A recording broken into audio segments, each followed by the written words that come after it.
اور اب جس ذکر کرنے جا رہے ہیں جس معاملے کا، وہ معاملہ ایسا ہے کہ جس نے شہر قائد کراچی میں سب کو ہلا کر رکھ دیا ہے۔ 31 دسمبر کی رات یعنی کہ نیو ایئر نائٹ کو ایک جھگڑا ہوتا ہے اور اس کے بعد 6 جنوری کو ایک نوجوان کو بلا کر تشدد کیا جاتا ہے اور پھر اس کے بعد اس کو جلا کر مار دیا جاتا ہے شہر سے باہر لے جا کر ہب کے علاقے میں۔ انیشلی اس کی والدہ اس کو ڈھونڈتی رہتی ہیں، پولیس سے بھی بات کرتی رہتی ہیں، لیکن پہلے اس کا پتہ نہیں چلتا اور بعد میں جا کے اس کا سراغ ملتا ہے اور بڑے اس سراغ ملنے کے بعد ایک ملزم کا پہلے پتہ چلتا ہے جس کا نام شیراز ہوتا ہے، پھر ارمغان ایک ملزم سامنے آتا ہے، پھر ایسے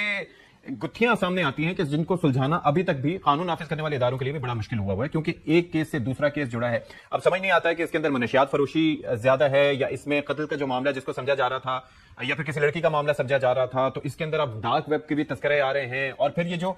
منشیات فروشی کا جو جال ہے یہ آپ دیکھیں کہ یہ پھیلتا چلا جا رہا ہے، یعنی کہ جس طریقے سے اس کو کنٹین سمجھا جا رہا تھا کہ یہ ایک انفرادی نوعیت کا معاملہ ہے، لیکن اب پتہ چل رہا ہے کہ اس کے اندر بہت سے لوگ اس میں انوالو ہو سکتے ہیں۔ تو معاملات کہاں تک پہنچے ہیں، کیا کیا انکشافات ہوئے ہیں، کراچی سے ہمیں جوائن کر رہے ہیں نذیر شاہ جو معاملے پر نظر رکھے ہوئے ہیں۔ نذیر شاہ، میرے لیے یہ بہت حیران کن بھی ہے، بہت پریشان کن بھی ہے کہ اب تک جو کچھ اس معاملے میں ہوا اور لگتا یہ ہے کہ یہ سلسلہ تھمنے والا نہیں ہے، انکشافات یوں ہی ہوتے رہیں گے۔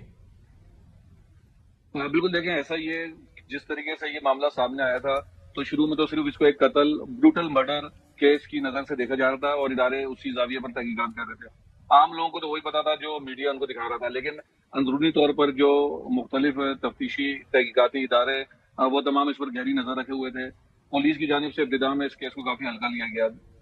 جس وقت شیراز کا کریکٹر سامنے آیا اس وقت سے لے کر قبر کو ڈھونڈنے تک وفاقی حساس ادارے کی جانب سے جو اسپیشلائزڈ یونٹ CIA اس کی بھرپور مدد کی گئی۔ اس کیس میں پہلے ایک لڑکی کا نام سامنے آیا، پھر دوسری کا سامنے آیا، لیکن آج ہم اس پروگرام کے توسط سے یہ انکشاف کریں کہ اس میں ایک تیسری لڑکی بھی ہے جو اس معاملے میں نہ صرف اہم کردار ہے بلکہ وہ ایک وکٹم بھی ہے۔ اچھا، پولیس اور جو تحقیقاتی ادارے ہیں ان کی جانب سے اس کیس پر مختلف زاویوں سے جب کام کیا گیا تو ابتدا میں ان کو یہ پتا چلا کہ یہ ایک صرف غیر قانونی کال سینٹر چلاتا تھا۔ 62 لیپ ٹاپ اور دیگر چیزیں جب ملی پھر ان کو پتا چلا یہ ڈرگ نیٹ ورک بھی چلاتا تھا۔ اس کے بعد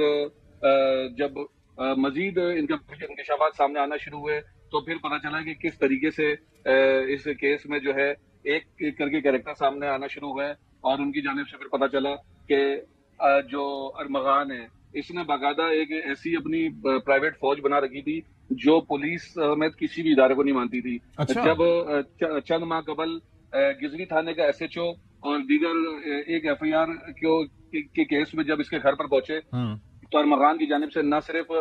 پولیس سے مغرضات بکی گئی بلکہ یہ تک کہا گیا کہ یہ جس جگہ پر آپ کھڑے ہو یہاں سے واپس چل جاؤ۔ پہلی بات تو یہ حکومت پاکستان کی حدود ہی نہیں ہے، یہ میری جگہ ہے اور یہاں پر آپ کسی صورت کھڑے اندر داخل ہونا تو دور کی بات اب کھڑے بھی نہیں ہو سکتے۔ جس کے بعد پھر پولیس کو فون کر کے مزید موبائلیں منگوائی گئی تو وہ بھی اندر داخل نہ ہو سکے اور آخر نذیر مجھے ایک بات بتائیے گا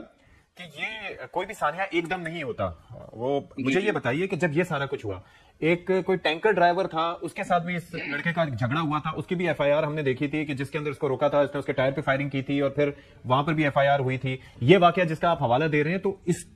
کے اوپر کوئی کارروائی کیوں نہیں ہوئی؟ ایسا کیسے ہو سکتا ہے کہ پولیس اگر کارروائی کرنا چاہے اور کوئی اس طرح سے ریزسٹ کرے؟ ہم نے ایسا ہوتے ہوئے نہیں دیکھا، تو پھر اس معاملے کا اس وقت کس نے دبایا یا اس کو کور اپ کس نے کیا؟ کیونکہ اس کی تو کوئی اتھارٹی نہیں تھی۔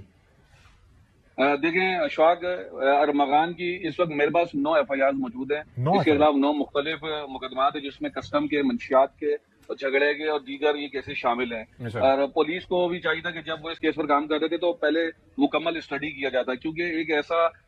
نوجوان ہی کہوں گا میں اس کو، کیونکہ 22-24 سال شاید اس کی عمر ہوگی اور اس نے ایک ایسا پروٹوکول رکھا ہوتا کہ شاید اگر میں غلط نہیں ہوں تو 150 کے قریب شاید وزیر اعلیٰ سندھ کے پاس بھی اتنا اسکواڈ نہیں ہوگا، IG سندھ تو خیر بہت دور کی بات ہے، وزیر داخلہ کے پاس بھی اتنی نفری نہیں ہوگی جتنی اس اکیلے ایک لڑکے نے رکھی ہوئی تھی اور اس کے جتنے سیکیورٹی کا عملہ تھا وہ اس کو باس کے نام سے آتا تھا، ان کو اس کا اصل نام بھی نہیں پتا تھا۔ اس وقت جو ہے ایک جانب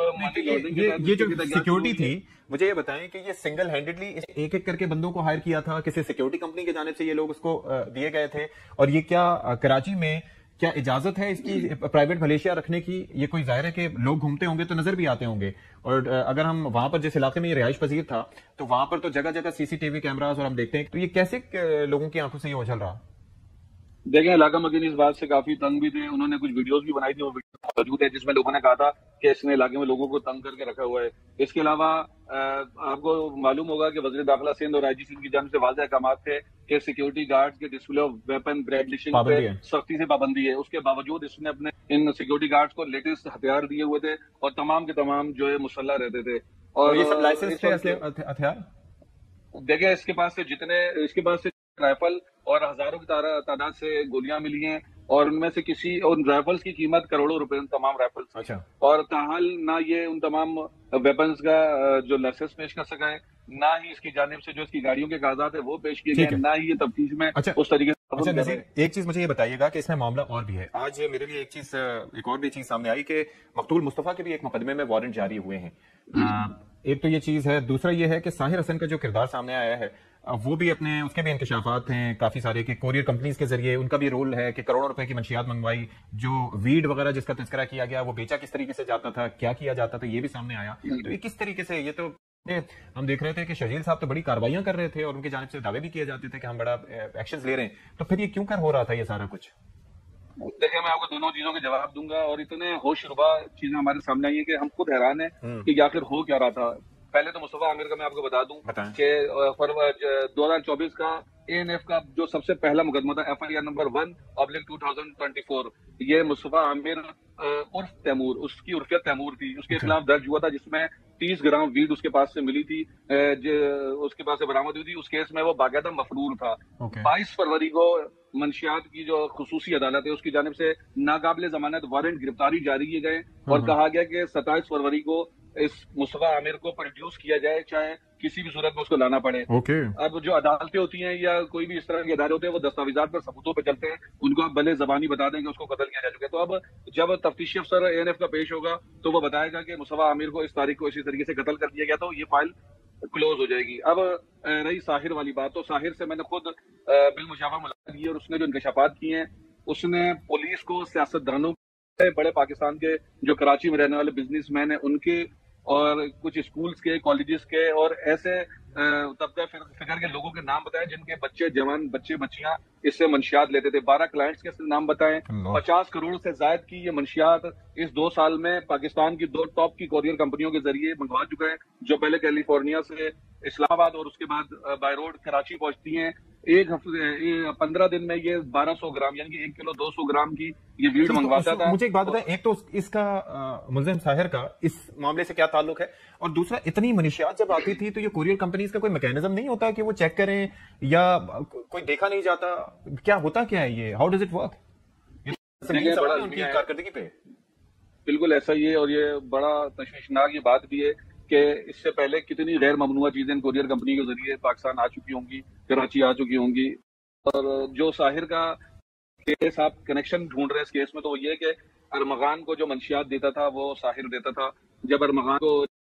گرفتار کیا گیا ان سے تفتیش کے دوران ایک لنک ملا, اس لنک کی جانب سے بتایا گیا کہ ایک ساحر لڑکا ہے جو منشیات فروخت کرتا ہے, اور اس کے گھر پہ اس کمرے میں اس جگہ پر. تو ساحر کا پولیس آپ پہنچی مصطفیٰ سے کوئی تعلق ہے؟ حسن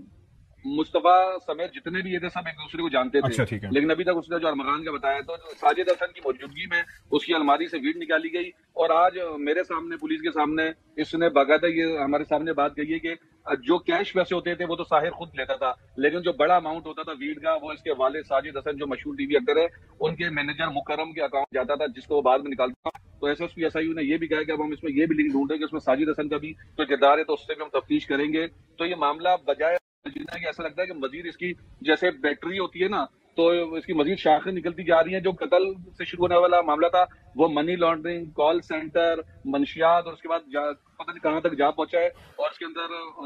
بہت ساری چیزیں ایک ایک کر کے سامنے آ رہی ہیں. اور نہ صرف اب اسپیشلائزڈ یونٹ CIA بلکہ وفاقی تحقیقاتی ادارے کی جانب سے بھی اس پر بھرپور کام کیا جا رہا ہے. چلیں جی, بہت شکریہ.